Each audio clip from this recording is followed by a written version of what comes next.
So tell me about this Nectaron IPA. Nectaron XPA. So this is a little invention of mine, right? That I sort of come up after, actually sort of stemmed from All In with their fresh water kits. Coming into the summertime, they actually brought out a new range. It's a new beer that's taken over Sabro XPA, funnily enough. Its flavour profile is quite fruity in flavour, obviously derivative of the word nectar, nectaron. Yeah, so it's quite fruity, a little bit citrusy, very light on the palate, as is Waiiti, which is also another fresh New Zealand hop that came out around about the same time. I've utilised it in another brew of ours, actually, Pacific Ale, not to stem too far away from this one though. XPA, it's a light flavour, light-bodied, light malt sort of on the tongue. Quite a refreshing beer, quite a sessionable beer, as you can taste. I know you think your beers are greater than mine. We've made that well apparent that they are not. I have to say, I really like it. Like it is. There's not much. I don't think I could fault it. It's just an all-rounded beer. Now, I'm not too much of a fan of, you know, your 4X's, your Great Northerns, you know, each their own. Everyone has their own opinion of things. That's just not really where I'm at with things. I love deep-bodied beers, like your hazies, your Neepers, West Coast, things like that, your big IPAs. But I wanted a nice, light, sessionable beer, right? Also, I'm not a massive beer drinker across the board, although I do drink probably more than I ought to. I'm more of a spirit sort of man, but I like to start off on some nice brews, right? Especially you like to broaden up the range of what you're drinking. You don't want to be drinking the same shit week in, week out, right? And so I thought nice, light bodied beer, not too malty, not too hoppy, something you can crack open, right? You can have a few of them, right? You're not going to get bored of the fucking thing, right? I personally think it's a nice beer. I think it's a brew beer. So what hopped malt tin did you use? So for this one, I actually used a Pilly. Oh yeah, so nice and light. Yeah, so the reason I went with Pilsner over sort of like a Cerveza or the Canadian Blonde, mainly from my point of view, as you would understand with all grain recipes, right? Majority of the time you're running the lighter malts, like especially for XPAs, you're running things like Pilly malts and so on and so forth. So although there is a Saz undertone for the hops, for the hop additions for that malt tin, right? I think it actually doesn't really carry over too much in a flavour profile whatsoever. I don't taste it. I think the Nectaron really shines in this. I personally think that Pilsner malt from Morgan's is quite a light sort of tin as it is. I don't really taste too much of all hop in it whatsoever. And I'm not the biggest fan of Saz, so you'd imagine I would, but I don't, which is why I chose to utilise this one. And then what did you use? Morgan's extra pale unhopped malt? No, funnily enough, that was my go-to, right? I did run it originally, right? Had a little bit of taste of it, and it wasn't so much on a flavour basis that I didn't like. I was more so trying to utilise a nice, affordable brew for our customers. I was like, I want to bring something new to our range that people can drink. It's nice and light. It sort of covers the base of like your standardish sort of beer flavour, but with like that little like hoppy tone to it. I also wanted to be affordable. I wanted it to be able to compete with the likes of our 4X, and our Great Northern. So I wanted to be competitive. So I actually used a booster blend for it, which is obviously just the dextrose, light dry malt, and maltodextrin blend. Which is also then a good option because if you used your XPA unhopped malt, you're going to get a bit more malt flavour. Yeah, absolutely. Potentially more sweet. Yeah. And then the added advantage of having Dex over malt is you're going to have that drier taste. Absolutely. And then a better mouthfeel as well because it's not so thick. No, absolutely. So the other one, like I brushed on slightly earlier when I was speaking about the Waiiti hop, I have utilised a unhopped liquid malt for that one, being the wheat malt. So which is a super light malt as well. Yeah, it is obviously going to be more bodied than this beer, but being a Pacific ale, right, as you know, obviously utilising wheat malt. So instead of using a wheat beer base and then trying to build off of that, right, I've just used the Pacific Pale Ale, which is another one of the Morgan's products, and then I've used a wheat malt pale extract. With how much hops in that one? So 50 grams a piece. So both for the Nectaron and the Waiiti, both utilising 50. Again, Pacific ales, I don't inherently think are supposed to be big, bold beers either. Yeah. So I didn't want either of them terribly hoppy. I didn't want either of them terribly big in body or big in malt flavour. So the only differential between the yeast in those, funnily enough, I utilised the M66, which is the hophead yeast for the Waiiti. Okay, so that'll bring out a bit more of the hop flavour. A little bit more of the esters and stuff in your brew.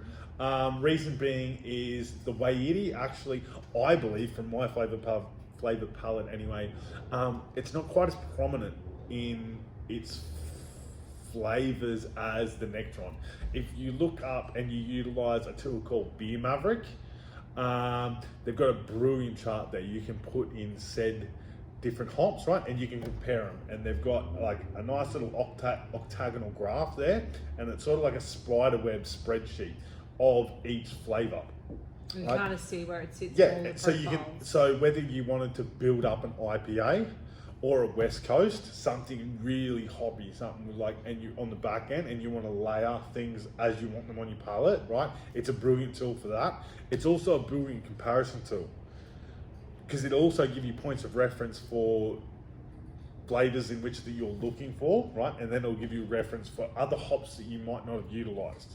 And then I guess as well, if you like say love your Nectaron, but you want to adapt this, so say you brew this and you think, fuck, this is awesome, then, you know, let's change it a bit. Switch it down to say 25 grams of say Nectaron, and then what other hops are similar that are going to bring me in similar flavor profiles, and then go from there. Do I want it a bit more hoppy? Do I want to switch out, say, your dry blend for the malt and see how they compare? The other thing is too, right, as you'll understand, there are a lot of hops, right, that carry the same characteristics. But as you know, after having tasted this does not carry on the palate the same way that Citra does. Playing around with a customer the other day that was looking to do a mead ale. That's interesting. Yeah, very peculiar. And we're looking at different additions for it. So I have a little bit of an advantage on you. So, on a side note, Buddy Brewing down at Burpengary, they've just done a honey pilly for Oktoberfest. Yeah, right. Have you tried it? I have not yet. They do have some sensational beers down there though. So good. And it's so different because you almost, I'd love to have a chat to him and find out how he brewed it, because there's no real hop flavour. There's certainly no citrus, but it's almost like this velvet coating in your mouth. In the mouthfeel. Yeah, and velvety. Anyway, back to this one. So we used Morgan's Pilsner, a booster blend. Yep. 50 grams of Nectaron dry hopped for 2 days. Yeast. Yep. Yeast is Morgan's American Ale. Right. So Very, just a nice, very easy, base, nice, neutral sort of flavoured yeast. And then what temperature did you brew it at? This one, 22. Right. 22 across the board. So pretty standard for your American Ale. Most people can achieve that. Yeah. Coming into this warmer weather, if people don't want to utilise temp controlling as it pertains to fridges, there's many options. We have blog posts on our website you can have a look at. But since we're here talking about it now, brew bags, insulated bags, whether it be a nice thick insulated blanket with a couple of frozen bottles. As I'm sure you know off of past experience, across the board in winter, it's useless. In a nice enclosed environment with a couple of frozen water bottles, you can retain 20 to 24 degrees Easily. But on that note, I did a bit of a cost search a couple weeks ago to just see how much a temperature control setup would be. Now, obviously, secondhand fridges range in many different prices, but I found one 10 minutes away, $50. Yep. Now she needed a clean, Yep. but take everything out, she would easily fit one, if not two, of the Ampy fermenters in there. Yep. Ampy being the 30s. Yeah. Yep. And a temp control unit's like $56. Yep. 56.50. So for Yep. say $100, you can temp control your beer, and then that way, if you want to then play around with brewing at 18 degrees for your American ale or 22, see what your flavour profiles are different. Again, if you want to start playing around with lager temps, That's anywhere right. between 8 and 13 to 15 for your lagers. Absolutely. I'm lucky enough to have a kegerator in my house, and now my old beer fridge I use as a temp control fridge. I picked it up off Marketplace, $150. It was 18 months old. It is a smaller fridge. It was almost brand new. Yeah. Brilliant. Like you said, temp control, $56.50, $200. Now that's not to say if you don't have the room for a fridge, you don't want to get a fridge or whatever, there are still options. So like you touched on the brew Brought it back bags. because a lot of our customers like to utilize bathrooms or laundries. If you've got it in the bathroom, if the bathtub or the laundry sink, stick said fermenter in the bag, couple of frozen water bottles, rotate it every day, mate, you're gonna end up with sensational beer. As you know, you don't want too high a temp spikes in your yeast ranges. You start getting very peculiar esters that you might not otherwise want. If you're having this consistent up down. And then I guess if you don't want to do that, you've still got the option of Kveik. Yeah, absolutely. So Kveik is a yeast that allows you to brew optimally between, I believe, 30 and 40 degrees, but it will brew between 20 to 40. Yep. I'd be really interested to see what the, I guess, flavor profiles would be different from brewing at 20 degrees, say, compared to 35 degrees. It's actually a pretty good point, actually. It's something that I haven't really tried. Obviously, because when you're utilising Kveik, it's normally because you want to get your brews out pretty quickly. So obviously trying to be as efficient and proficient as possible. And that's, I guess, is well, another advantage of Yep. using Kveik, because you're brewing it so hot, it does brew so fast. Yeah. So I think the fastest we've ever turned out a beer is about 3 days Yeah, you at can rifle. 35 degrees. Yeah, absolutely. Because she just goes gung. That's obviously without dry hopping, but yeah, Yeah. for fermentation purposes, yeah, absolutely. Awesome. So we brewed, I think that's about it. Yeah. How long did it take to brew at, what did we say, 22 degrees? The Nectaron? Yeah. I think it was across the board, I think it was 8 days, including dry hopping. But I think she's probably finished up by maybe sort of the latter end of the 5th day. I sort of just try and utilise my time between shifts here at work. So I just use what is available to me. So like I said, this one was brewed at work. It wasn't brewed at home. So I didn't have the ability to be playing around with things. Well, I suppose I do. I just need to utilise my time a little better. And then what ABV did it come out at? So the Nectaron, I believe, is around 4.3%. So pretty reasonable. It's pretty reasonable. A bit more than a session. Yeah, slightly, it's not a heavy. slightly more than a session.